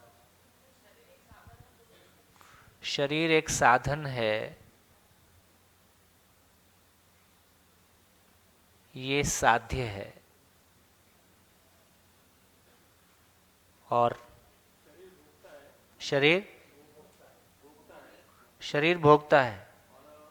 शरीर नहीं भोगता, मैं ही भोगता हूं। जीवन या मैं ही भोगता हूं, करता हूं, दृष्टा हूं। शरीर माध्यम है, शरीर माध्यम है, साधन है। दृष्टा, कर्ता, भोगता, शरीर को भोगने वाला मैं ही हूं। जीव नहीं भोगता है, मैं ही भोगता हूं। हाँ जी, हाँ जी, हाँ बेटा। शरीर क्षणिक सुख है और शरीर क्षणिक सुख नहीं है, शरीर से मिलने वाला सुख क्षणिक है। क्षणिक सुख को लेने वाला मैं ही हूं। और जीवन निरंतर सुख है। यह निरंतर सुख है, लेकिन शरीर में क्षणिक सुख है।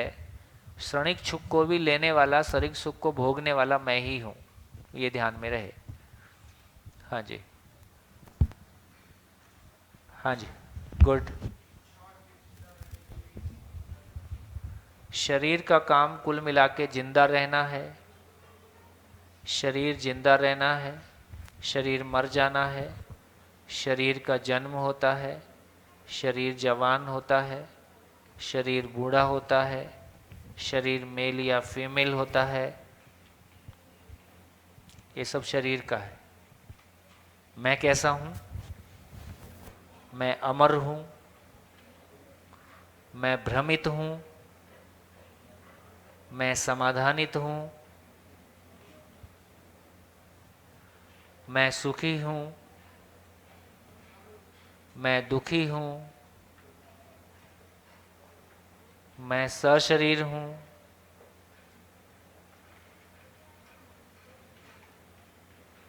बिना शरीर हूं।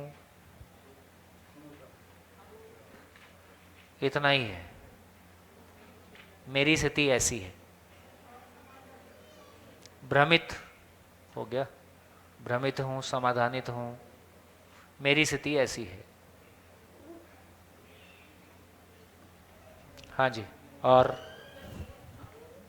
हो तो गया मूर्त अमूर्त, इधर आ गया ना। हाँ,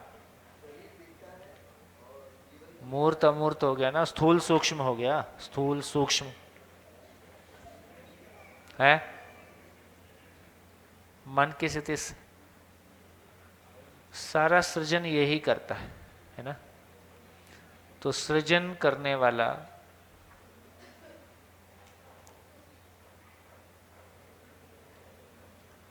शरीर केवल साधन है ना। सारी आशा, विचार, इच्छा है ना, ये सब इधर है।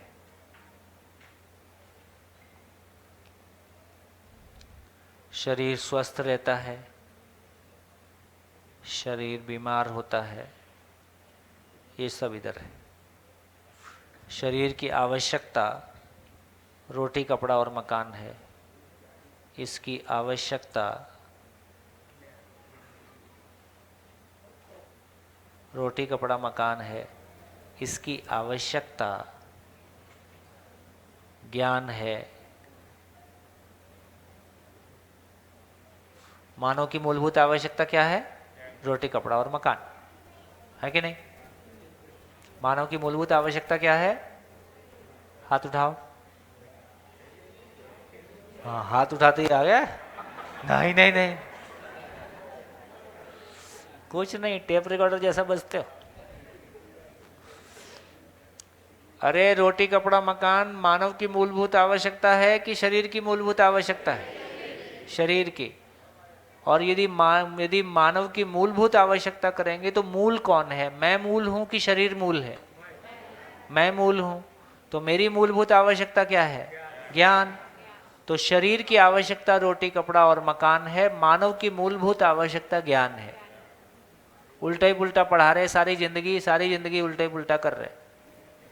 सारी जिंदगी 1 BHK 2 BHK 3 BHK में मामला निकल गया। मेरी आवश्यकता ज्ञान है ना। क्या बोले? स्वस्थ शरीर में स्वस्थ मन रहता है कि नहीं? हाँ, स्वस्थ मन में स्वस्थ शरीर रहता है। सच्चाई ये है। मन के जीते जीत है, वो तो ठीक है। मन शरीर को चलाता है, सार बात इतना है। हाँ जी, और एक मेजरेबल है, एक अनमेजरेबल है। अभी हमारी स्थिति ऐसी है कि शरीर मिजरेबल है, मैं भी मिजरेबल है, उसको भी मेजर कर सकते हैं, उसका भी आकार है, सब कुछ। भैया एक हाँ, प्रश्न है। हाँ, कहाँ हो?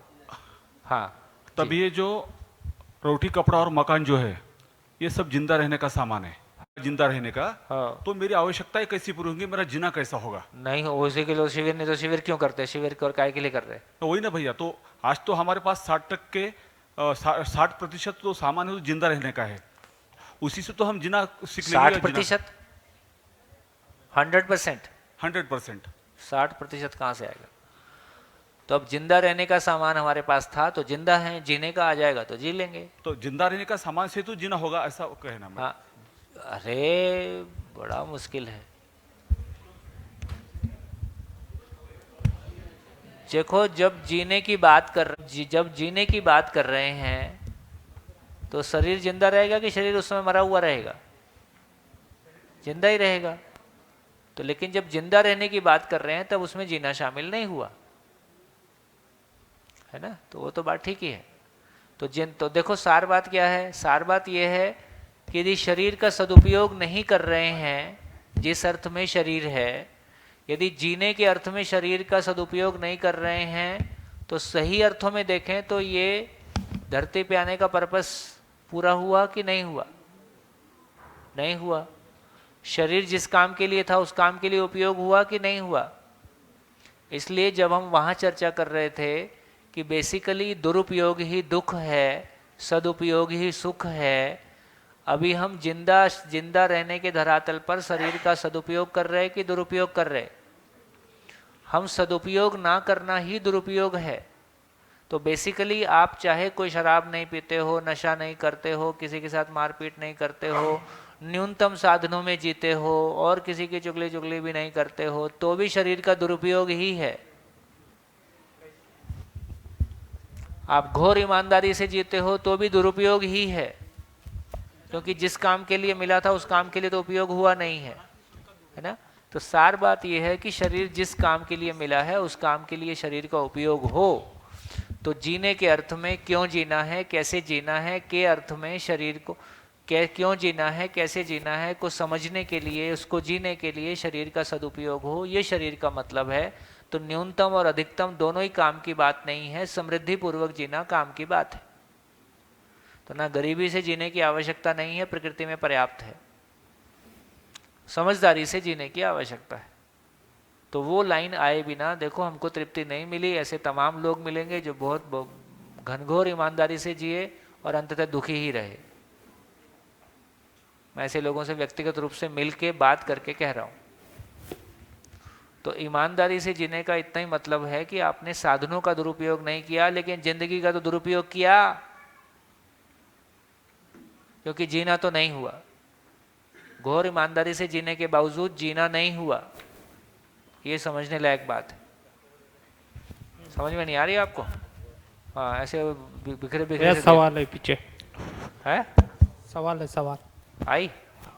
हाँ बोलिए। नमस्ते भैया। नमस्ते। अभी आपने कहा कि बहुत से जो लोग हैं घोर ईमानदारी से जिए, हाँ, तो उससे वो दुखी, अंत में दुखी हुए, सुखी तो नहीं हुए। हाँ, लेकिन वो दुखी हुए, इसका मतलब उन्हें जीना नहीं आया। और क्या? इसका मतलब उन्होंने जीने का आयाम नहीं सीखा, कि जीने का जो मतलब है कि जगत कल्याण, उनकी तरफ नहीं बढ़े, कि खुद का विचार करके। इसका मतलब ये हुआ कि जब तक हमारे पास जीने का ब्लूप्रिंट ही नहीं है, जीने का ब्लूप्रिंट मध्यस्थ दर्शन से, जीवन विद्या के अनुसंधान से उपलब्ध हुआ जी। इसके पहले हमने मान लिया था संवेदनशीलता से जीना है जी। हमने मान लिया था ईमानदारी से जीना है जी।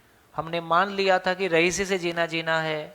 हमने मान लिया था कि बहुत पढ़ाई कर लेंगे तो जीना हो जाएगा। हमने मान लिया था कि बड़े पद पे पहुंच जाएंगे तो जीना हो जाएगा। ऐसा हमने मान लिया था कि बुराई का विरोध करना जीना है। ऐसे भी तमाम लोग मिलेंगे जिन्होंने समाज में किन्हीं बुराइयों के विरोध में पूरी जिंदगी बिता दी, है ना। महाराष्ट्र में तो वो तो अंधश्रद्धा उन्मूलन समिति, वो खंडन करने में ही पूरी जिंदगी बिता दी। अब सबके सर्वे करके देखो, है ना, कोई धर्म, कोई जाति, सबके घर में देखो, कौन परिवार ऐसा मिलेगा जहां एक संबंध ता उम्र गिला शिकवा शिकायत से मुक्त मिलेगा? तो ये समझने लायक बात है भैया, ये पचाने लायक बात है कि हमने जो कुछ भी एफर्ट आज तक किए उसमें जीने का स्वरूप पता ही नहीं है, मानव की समझ ही नहीं है। शरीर और मैं दो अलग अलग रियलिटी है, दोनों की आवश्यकता अलग है, दोनों को पूरा करने का तरीका अलग है। जब तक ये ब्लूप्रिंट ही मेरे पास नहीं है, मैं घोर ईमानदारी से जी लूं तो भी जीना नहीं होता है।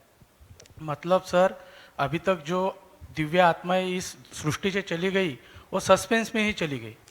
अब दिव्य आत्माओं को थोड़ा सा छोड़ दो, क्योंकि दिव्य आत्माओं के साथ में हमारी आस्था जुड़ी हुई है जी। वहाँ कुछ कहना उचित नहीं है। दिव्य आत्मा का इसलिए मतलब हम मानव की बात कर लें, मानव की बात हम सर। जितने हैं उतने मानव की बात कर लें तो जी। ज्यादा न्यायपूर्ण है। जी जी, ज्यादा हम बेहतर बने। हाँ। हमारे यहाँ रायपुर में एक बढ़िया कहानी सुनाता हूँ आपको। हमारे यहाँ रायपुर में एक सज्जन थे। रायपुर में एक दुर्गा कॉलेज है। दुर्गा कॉलेज कभी बदमाशों के लिए जाना जाता था, मतलब उस कॉलेज के लड़के ही उनकी गुंडागर्दी पूरे शहर में चलती थी। कभी वहाँ एक व्यक्ति प्रिंसिपल बन के आए और उन्होंने उस कॉलेज को स्कूल बना दिया। उस सारे गुंडों की पिटाई, और 9 बजे कॉलेज लगता है तो 9:10 पे गेट बंद हो जाएगा, उसके बाद टीचर भी अंदर नहीं आएगा, आज की आपकी छुट्टी लगेगी। तो उन्होंने उस कॉलेज को, जो बदनाम कॉलेज था, उसको स्कूल में कन्वर्ट कर दिया। ये उसकी ताकत थी। वो फिर वहाँ इकलौती यूनिवर्सिटी, उस समय तो वो यूनिवर्सिटी बहुत बड़ा एरिया में उसका एरिया था, मतलब मध्य प्रदेश और छत्तीसगढ़ को कैटर करती थी। रविशंकर यूनिवर्सिटी है, उसके वो वाइस चांसलर रहे, फिर वो वहाँ मंत्री भी रहे। तो एक तो इस लेवल का आदमी मंत्री पद पर पहुँचेगा ये भी बहुत आसान नहीं होता है, पर वो पहुँचे। उन्होंने कभी अपनी पत्नी को सरकारी गाड़ी में चढ़ने नहीं दिया, इस लेवल की कट्टरता। संयोग से मेरा साला NIH Roorkee, national institute of hydrology Roorkee में साइंटिस्ट था, और उनका बेटा वहाँ पे साइंटिस्ट था, उनका बेटा या दामाद था। तो मैं संयोग से रुड़की गया तो उनसे मुलाकात हुई, तो रायपुर से हैं, बोले हमारे भी एक मित्र हैं, तो उनसे हुआ, तो फिर इनसे हुआ, तो फिर इन्होंने घर पे मेरे को, हम लोग को खाने पे बुलाया। मैं तो उनको पहले से जानता ही था। तो उस समय उनकी आयु 80 के आसपास थी। तो मैंने उनसे पूछा, क्योंकि मैं खुद भी यही सब स्ट्रगल करके आया था, चोरी नहीं करना, झूठ नहीं बोलना, और फिर उसके लिए पूरी ज़िंदगी लगा देना, और फिर सब कुछ दांव पे लगा देना। तो मैंने उसको पूछा, अब 80 साल की आयु में आपको कैसा लगता है कि आप जैसा जिए वो सही था कि उसमें कुछ करेक्शन करने की ज़रूरत है? ऐसा मैंने उनको पूछा। तो उनका आंसर बहुत गजब का था। उनका आंसर था कि देखो, हम हैं कुत्ते की पूंछ, जो टेढ़ी है तो टेढ़ी ही रहेगी, ये सीधी नहीं हो सकती।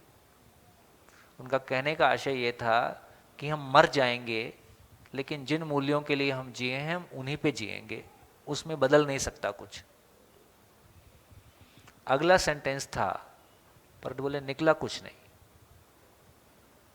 क्योंकि उन्हीं के पढ़ाए हुए सारे बच्चे अभी छत्तीसगढ़ में मंत्री हैं, सब घोर भ्रष्टाचार में लिप्त हैं, है ना? हम भी जानते हैं, वो भी जानते हैं। बोले निकला कुछ नहीं। तो इसका मतलब ये हुआ, और उनके घर वाले उनसे दुखी थे ही, क्योंकि उन्होंने किसी का कोई काम नहीं किया। उनके खुद के बच्चे उनके विरोधी थे, उनका खुद का परिवार उनका विरोधी था, क्योंकि उन्होंने किसी को कोई फ़ायदा नहीं लेने दिया, और बल्कि जो सामान्य फ़ायदा होता है वो भी उसमें से भी माइनस कर दिया।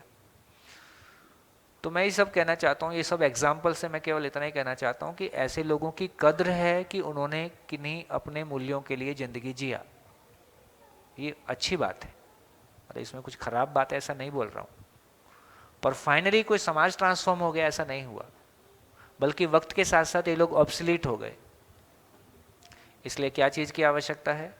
आवश्यकता इस बात की है कि जब तक आदमी सामान से सम्मान की तलाश में रहेगा वो भ्रष्टाचार करेगा कि नहीं करेगा?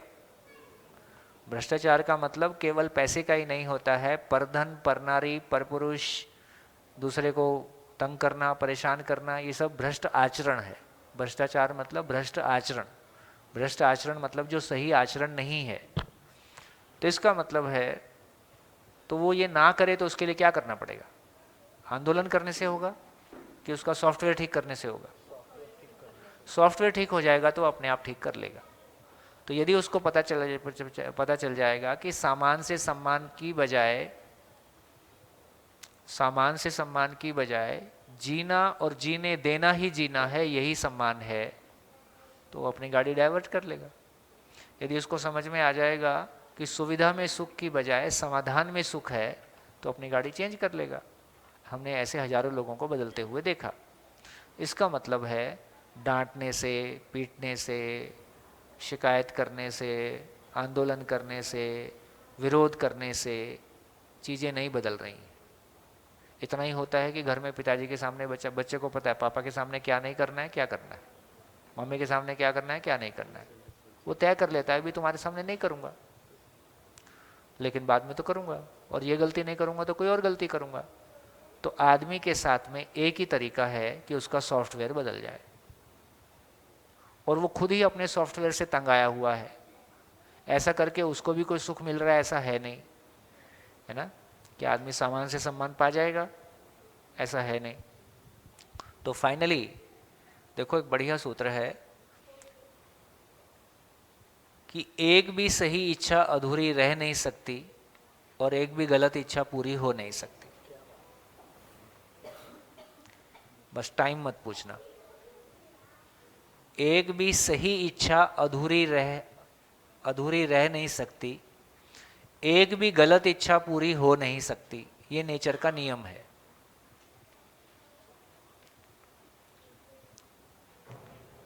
क्या मतलब? गलत इच्छा होगी तो क्या होगी? दुनिया की सारी गलत इच्छाएं सामान से सम्मान की तलाश और सुविधा से सुख की तलाश, क्या ये पूरी होगी? क्या ये पूरी होगी? तो डकैती बैंक में डाली जा सकती है, पैसा पाया जा सकता है, लेकिन क्या उससे मैं सुखी हो जाऊंगा? क्या उससे मेरे भीतर की असुरक्षा से मुक्त हो जाऊंगा? तो इच्छा पूरी हुई कि घटना पूरी हुई? घटना पूरी हुई, इच्छा पूरी नहीं हुई, क्योंकि इच्छा तो मूल में सुखी होने की है। मैं पैसा पाना नहीं चाहता, पैसे से सुखी होना चाहता। यदि मेरे को पता चल जाए कि पैसे से सुखी नहीं होते हैं, तो फिर मैं वैसा करना शुरू कर देता हूँ, कुछ और करना शुरू कर देता हूँ। तो मेरे सॉफ्टवेयर में जैसा सेटिंग है कि यदि मेरे को लगता है कि सामान ही सम्मान है, तो मैं पूरी दुनिया की रजिस्ट्री अपने नाम करना चाहता हूँ, क्योंकि मेरे को लगता है नंबर 1 बनना है सब जगह में। यदि ये समझ गया कि समाधान बराबर सुख है, तो मैं समाधान के पीछे दौड़ने लगता हूँ। तो दुनिया की सारी गलत इच्छाएं सामान से सम्मान की तलाश हैं, सुविधा से सुख की तलाश है। ये दोनों पूरी होगी तो एक भी गलत इच्छा पूरी होगी। सही इच्छा क्या है? दुनिया की सारी सही इच्छाएं समाधान से सुख है, श्रम से समृद्धि है। ये पूरी होगी कि नहीं होगी? ये पूरी होगी ही। तो हर सही इच्छा पूरी होगी, हर गलत, एक भी गलत इच्छा पूरी नहीं होगी। केवल इतना ही करना है कि सही इच्छाओं को समाधान पूर्वक, समाधान की रोशनी में सही इच्छाओं को पहचानना है। दूसरे मेरे को सुखी करेंगे नहीं, मैं सुखी होऊंगा। तो मैं सुखी हो जाऊंगा तो फिर आजू बाजू भी ठीक चल जाएगा। हाँ जी, माइक। हाँ जी, माइक दीजिए।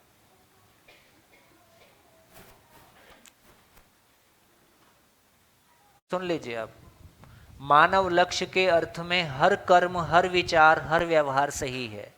मानव लक्ष्य के जो विपरीत है वो सब गलत सिद्ध हो जाता है।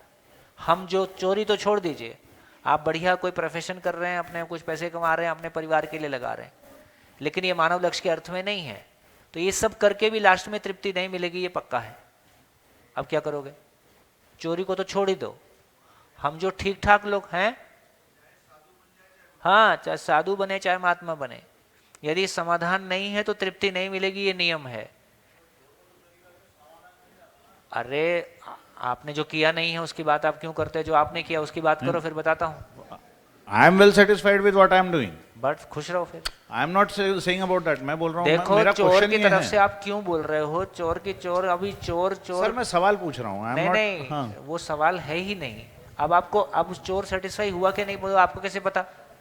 उसके लिए तो वही समाधान है ना कि उसकी चोरी वो हो गई। उसके लिए वो समाधान हुआ कि नहीं हुआ, आपको कैसे पता? नहीं तो वो करता ही नहीं। ओहो, ये इलॉजिकल बात कर।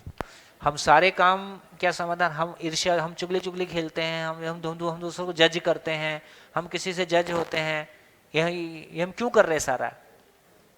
तो आदमी भ्रमवश तमाम गलतियां करता ही है। तो वो जो कुछ कर रहा है सही के लिए कर रहा है, ऐसा नहीं है। ओहो, तो ऐसा आप अपने लिए समझो। इसलिए क्या बोला था? समझना स्वयं में होता है, जीना परिवार में होता है।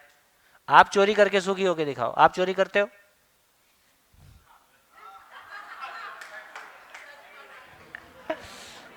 आप सुखी होके दिखा दो, तब मान जाएंगे।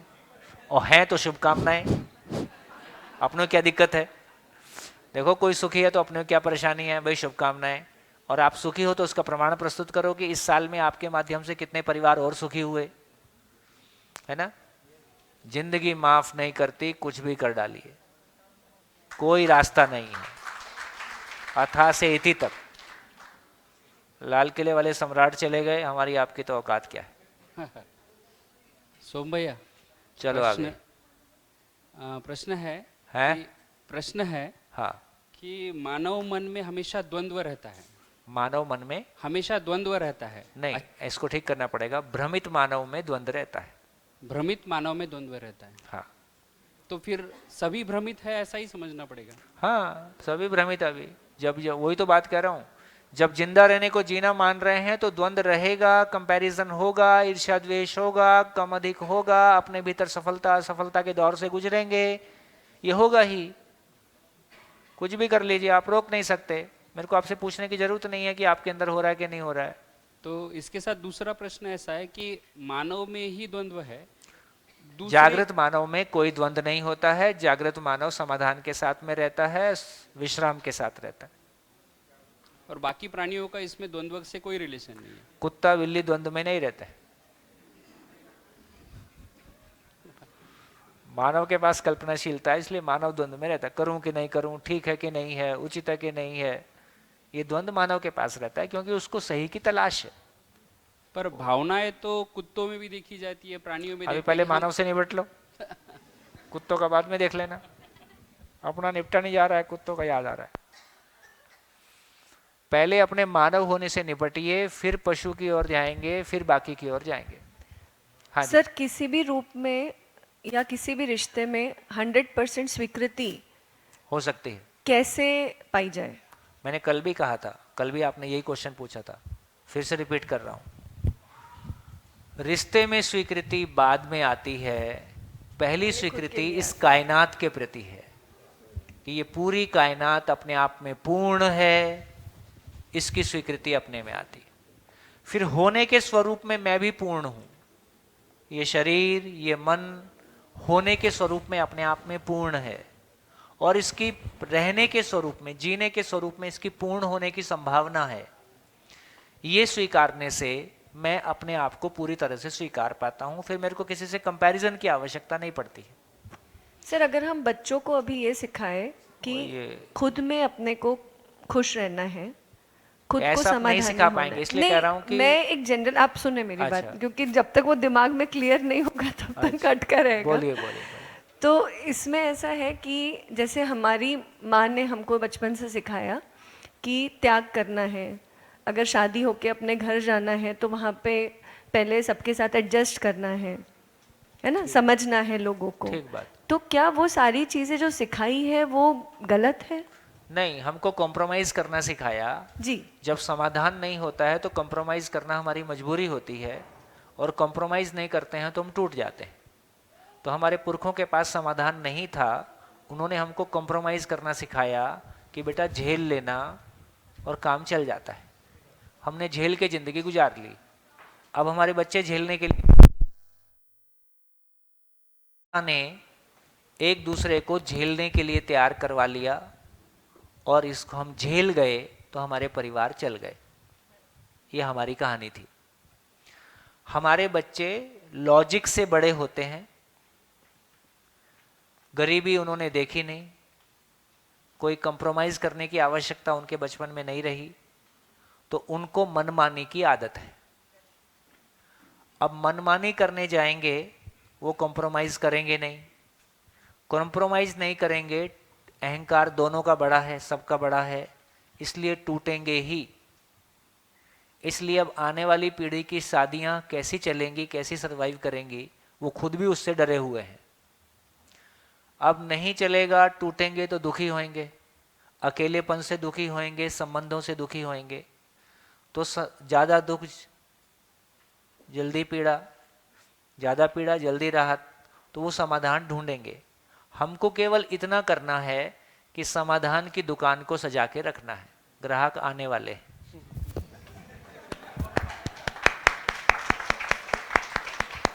तो हम माँ बाप के रूप में, इंस्टीट्यूशन के रूप में, व्यक्ति के रूप में समाधान की दुकान को सजा के रखें।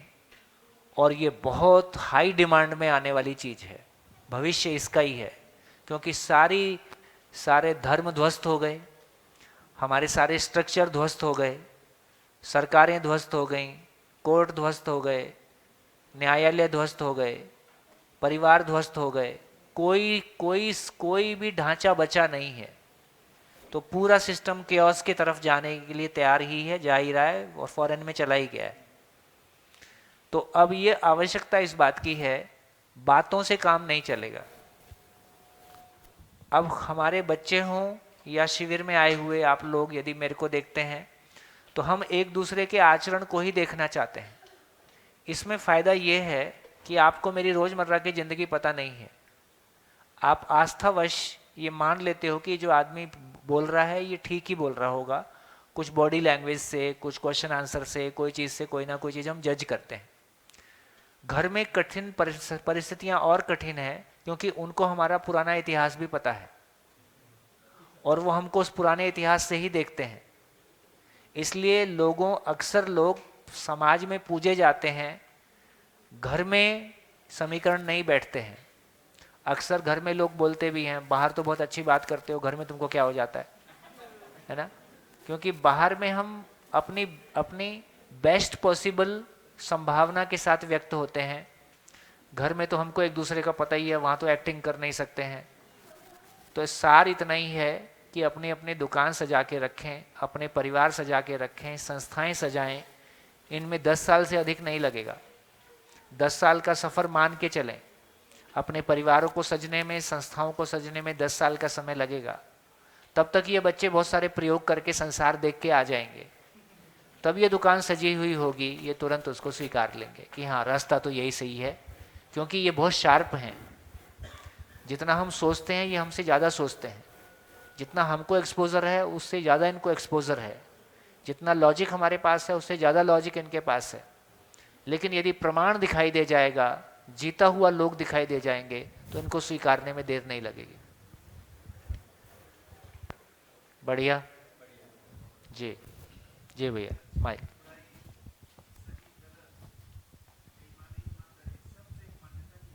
सब मान्यता नहीं है भैया, अब सबको परिभाषित कर दिया। मानव लक्ष्य के अर्थ में ईमानदारी परिभाषित होगी, मानव लक्ष्य के अर्थ में जीना परिभाषित होगा, मानव लक्ष्य के अर्थ में उचित अनुचित परिभाषित। तो सब कुछ एक ही खूंटे से बंधेगा, क्योंकि दूसरा खूंटा संसार के पास है नहीं। हाँ हाँ, तो जो चीज हाँ अभी तो मान्यता है, इसलिए आपस में मतभेद है। जिसको आप ठीक मानते हो, मैं ठीक नहीं मानता हूँ। हाँ हाँ हाँ, लेकिन बच्चा उसको नहीं मानता है। हाँ, ऐसा भी कहना गलत होगा। तो इसका मतलब है कि जो अभी हमारा माना हुआ है वो आधा अधूरा है, इसलिए कोई उसको मानता है, कोई उसको नहीं मानता है। फाइनली एक चीज सभी मानते हैं कि मैं हमेशा खुश रहना चाहता हूँ, इससे आदमी भाग नहीं सकता है। तो जो उसके हमेशा खुश रहने के लिए उचित है वो सही है, जो उससे विपरीत है वो गलत है, ये बात यूनिवर्सल हो सकती है। जी। शरीर को मर जाने के बाद रोग नहीं होता तो मन को भी रोग नहीं होता, मानसिक रोग नहीं होते। तो अब ये जो अमरत्व है ये किस आधार पे हम, साइंटिफिक नहीं है ऐसा? कोई बात नहीं, करेंगे इस पे बात, है ना। अभी जब है जीवन और शरीर और खुलेगा ना तो ये खुल जाएगा। हाँ जी, आप बोलिए। एक ओपन क्वेश्चन। हाँ। अपने पूर्वज अपने से ज्यादा सुखी थे या नहीं थे?